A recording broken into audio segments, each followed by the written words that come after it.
Welcome viewer, I am Murugan S. This video tutorial describes, .fix WMIC is not recognized as an internal or external command.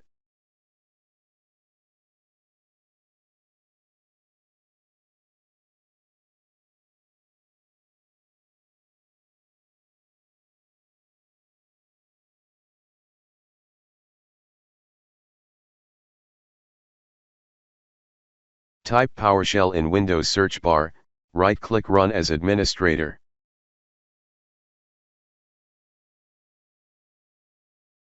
Copy command from description and paste it.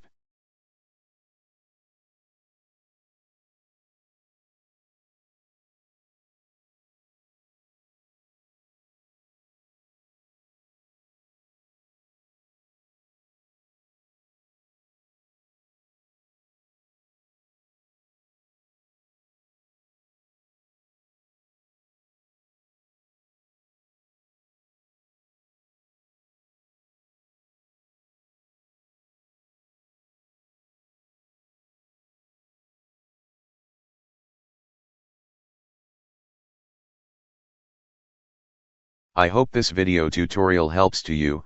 Please like, share and don't forget to subscribe my channel. Thank you very much. See you next video.